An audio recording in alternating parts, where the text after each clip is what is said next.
তো আমরা চলে এসেছি কেঞ্জাকুড়া গ্রামের বিখ্যাত মুড়ি মেলায়, যেটা কিন্তু প্রত্যেক বছর চৌঠা মাঘ অনুষ্ঠিত হয়ে থাকে। দেখতেই পাচ্ছ প্রচুর মানুষের ঢল কিন্তু নেমেছে এখানে, এবং প্রচুর দোকান পাতি থেকে শুরু করে মানে এভরিথিং, ইচ অ্যান্ড এভরিথিং, প্রত্যেকটা দোকান এখানে পেয়ে যাবে দেখতে। আচ্ছা, এখানে দেখতে পাচ্ছ বড় বড় হেডিংয়ে লেখাই আছে আমাদের ভালোবাসার মুড়ি মেলা। ইতিহাস ভূগোল মুড়ির দিয়েও যে মেলা হয় সেটা কিন্তু এখানেই একমাত্র দেখতে পাওয়া যায়।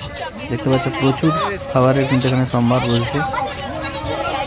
আচ্ছা, এখানে যেটা সকাল দিকে যেটা চলে সেটা হচ্ছে মুড়ি, মুড়ি চপ টপ দিয়ে খাওয়া, এবং তারপর যেটা চলে দুপুরবেলায় কিন্তু খিচুড়ির জন্য এখানে কিন্তু সমস্ত সবজি কাটা হচ্ছে, এগুলো রেডি হয়ে আছে দেখতেই পাচ্ছ সবাই। বাঁধাকপি, ফুলকপি, আলু থেকে শুরু করে সমস্ত কিছু। আর একদম রাত্রিবেলার থেকে, ভোরবেলার থেকে, একদম তার আগের দিনে রাত্রিবেলার থেকে পুরো একদম খিচুড়ি চলছে, সেটাও আমি দেখাবো। এই যে দেখতে পাচ্ছেন যে পুরো একদম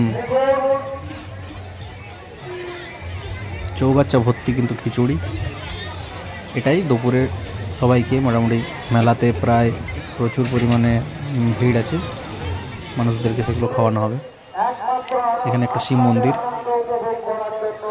যেটা কাজ চলছে, এবং এটা হচ্ছে সঞ্জীবনী মাতার আশ্রম পাশেই আছে। সঞ্জীবনী মাতার আশ্রমকে কেন্দ্র করেই আমাদের এখানে মুড়ি মেলা হয়ে থাকে।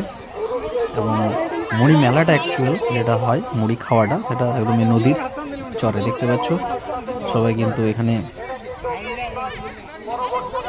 এনজয় করছে, মুড়ি খাচ্ছে সবাই। সবাই গামছার মধ্যে, হ্যাঁ, ইয়ের মধ্যে, পেপারের মধ্যে মুড়ি মেলে সেখানে কিন্তু মেখে পর সবাই কিন্তু খাচ্ছে এখানে।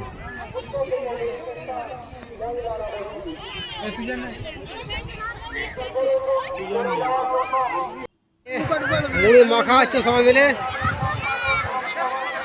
এরপর খাওয়াবো, তারপরে সেবা করা হচ্ছে।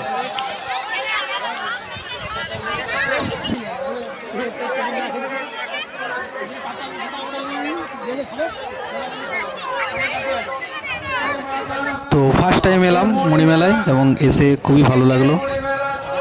পরের বছর আবার আসবো।